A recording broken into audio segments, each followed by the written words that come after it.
ya perban yang digulung, yang dililit gitu ya, atau elastik perban yang warna coklat tuh, nah yang coklat kayak gini. Nah bandage namanya. Apa nih? Oh enggak, saya sampai sini ada yang mau tanya? Cukup ya, saya lanjut ya. Iya, boleh. Nah, kalau luka sebagian badan, biasanya di unit luka bakar, membersihkannya nggak diguyur pakai NaCl. Karena kita nggak tahu kita akan menghabiskan berapa botol NaCl ya. Dimandikan, pasiennya dimandikan, tapi airnya memang khusus untuk, kalau di unit luka bakar dia ada airnya sendiri. Jadi dari showernya emang udah suhunya udah diatur gitu ya. Oke, set steril.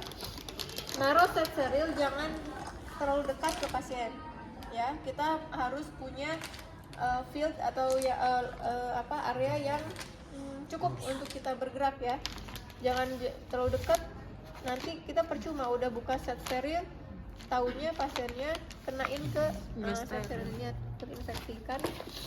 Kalau ada troli ya, kita dekatkan dulu troli kita, kalau nggak ada troli ya mau gimana ya, minta ke karunya kalau nggak ada troli.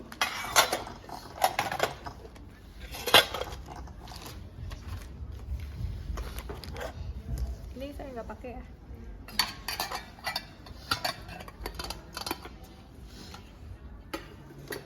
Nah di troli teman-teman harus nyeting dulu biar area untuk merawat lukanya enak buat teman-teman ya.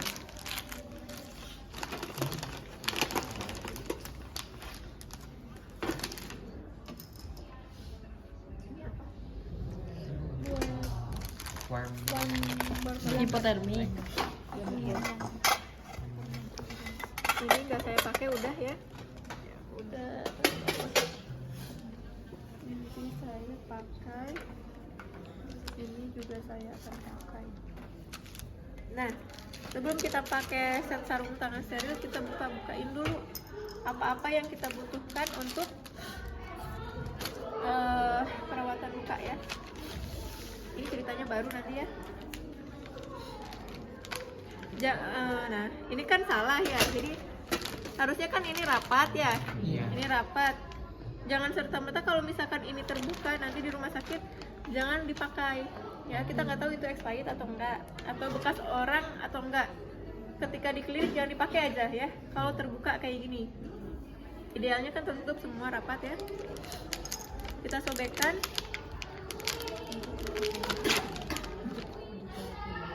Kalian better pakai apron ya. Sobekkan ya. Set gitu. Ya, harusnya enaknya sih yang lebar gitu.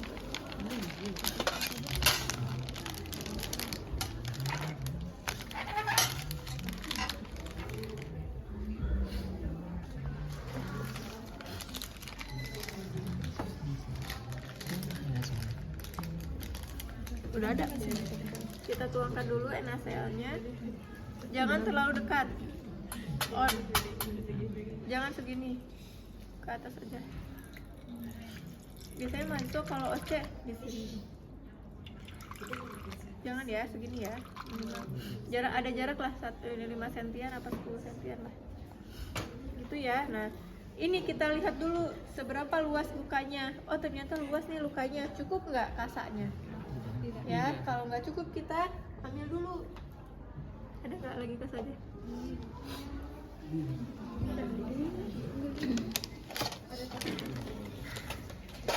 Biar nggak ini nggak bolak-balik. Nah, oke, tambahin. Set gitu. Buka kasanya gimana? Set. Jatuhin. Gitu ya. Jatuhnya harus tepat di area yang steril. Tuh, oke. Nah, ini termasuk ini kita buka dulu. Sedikit. Ini untuk yang dressingnya nanti ya. Kita nggak tahu apakah perlu pakai supratul atau enggak. Jadi jangan semua luka kasih supratul gitu ya. Tule itu isinya apa sih tule? Vaselin, terus apa lagi?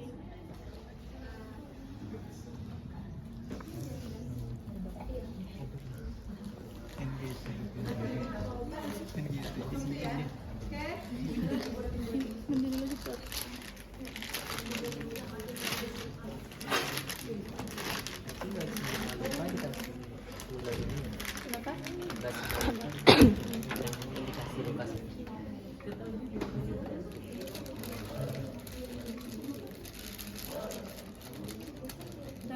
sarung tangan nih, kalau OC kan suka lupa ya sering. Bukan lupa sih, tapi deg-degan kali. Pastikan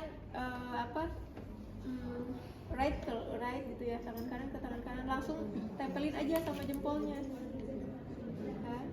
Set, ditarik. Nah, nggak usah dijamah-jamah ya, biarin aja. Nah, terus kita lakukan pembersihan luka.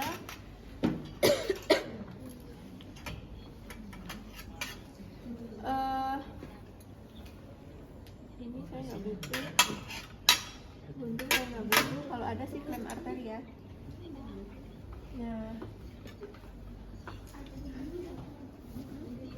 Nah, ini kita bersihkan dulu lukanya.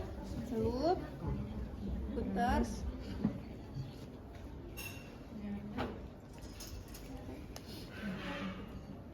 Sampai nggak keluar lagi airnya ya. Baru kita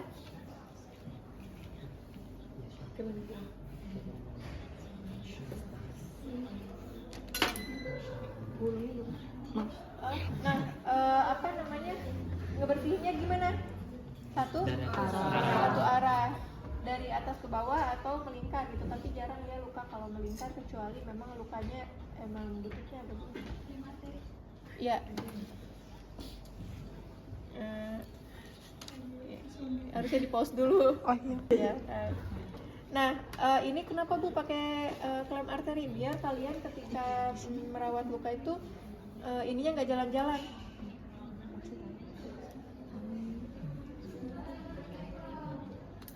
Kasarnya nggak jalan-jalan. Jadi enak kalian.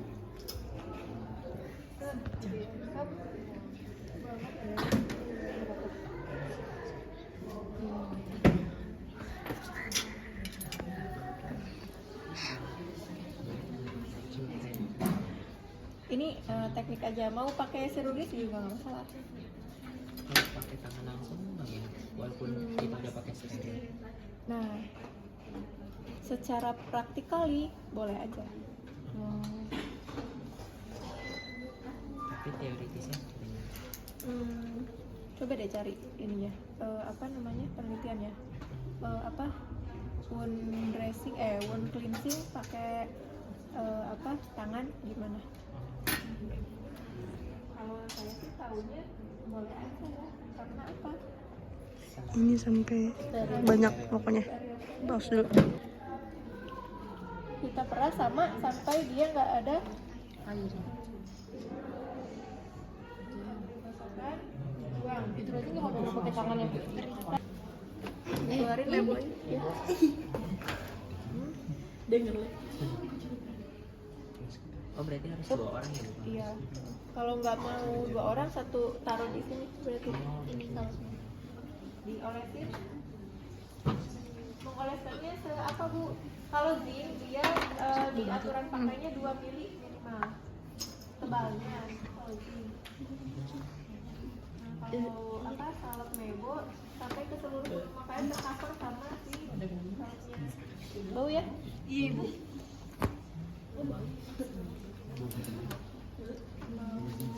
Bau kacang. Nah, Gosong. bau kacang Gosong. saus ya. Udah kayak gitu. Nah, masih puasa, lama nggak puasa ya. Nah, kita pakai kasa lembab. Lembabnya segimana Bu? Sampai diperes nggak ada airnya. Berarti untuk yang kasa ini tuh udah termasuk secondary dressing. Kalau nggak ada mebonya dia jadi primary dressing. Kan langsung bersentuhan ke luka kan? Kalau ini Di atas mebonya kan? Nah, misalnya Bu ada ada bagian yang selagis, ya kita kasih pakai tulu. Ini saya kayaknya nggak bisa pakai semuanya ya. Habis ya.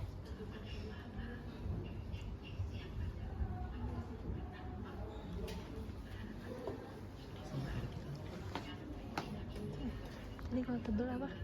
Tebalnya 3 sampai 4 cm. Kalau luasnya Tergantung itu muka. sesuai nama kita.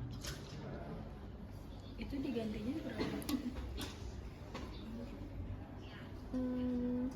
Ketika sudah terlihat eksudat atau rembesan boleh.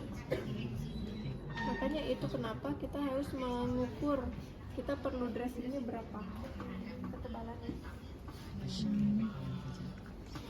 Jatuh siapa? Kalau pakai foam penyerapannya lebih lama, tergantung eksudat ya. Kalau eksudatnya banyak Banyak.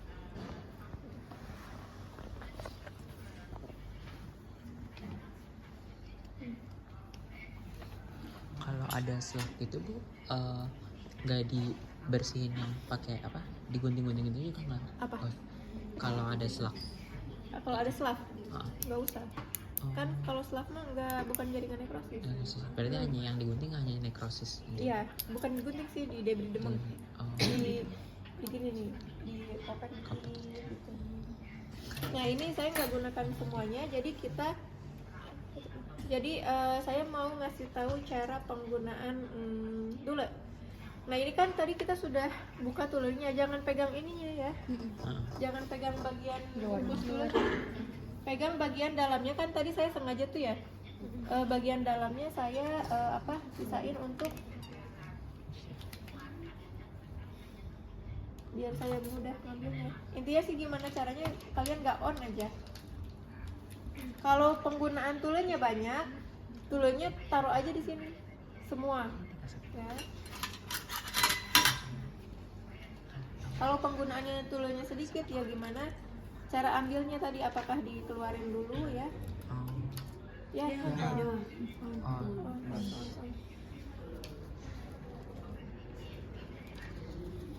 gergetan ya Neng? Nah.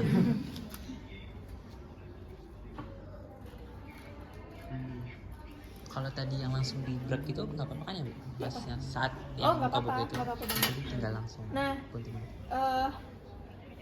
Caranya jangan dikopek langsung set gitu, jangan dibeset. Oh. Itu yang jangan, karena ini dalamnya ada vaselinnya. Jadi kalian boleh dibesetnya dikit aja untuk mengeluarkan yang bagian sininya nih, biar gampang menjepitnya ya. Sisanya kita geser-geser.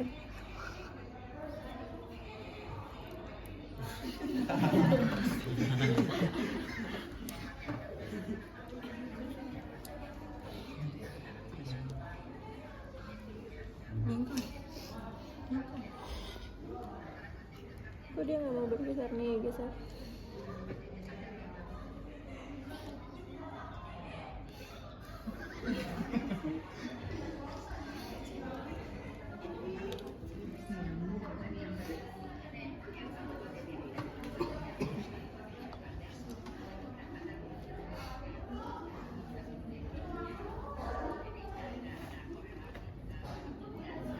Kalau misalnya lukanya selagisnya agak banyak, jadi pakai tulurnya jangan barbar gitu, sesuai dengan kebutuhan luka aja. Misalnya di sini selagisnya sejari jempol gitu ya, cukup tulurnya misalnya dari sini gitu. Ini kan ada sisa-sisanya ya,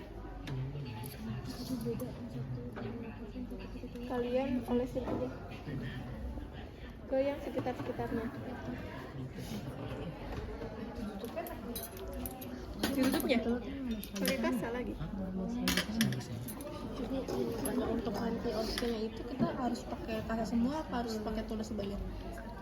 Tergantung kasus.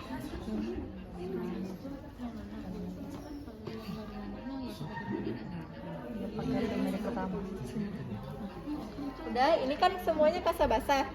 Kita timpa dengan kasa kering. Tapi ini cuma satu. Harusnya sih banyak ya. Ada lagi nggak? Kasa.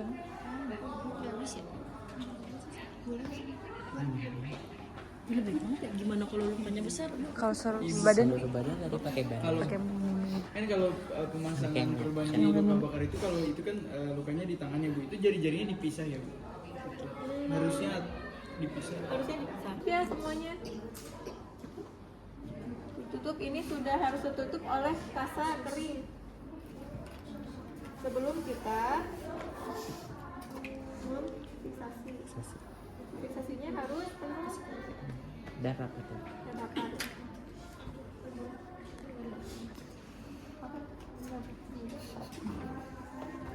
Kalau kayak gini nggak boleh mandi ya? Kalau mau fiksasinya rapat nggak boleh pakai aja. Oh.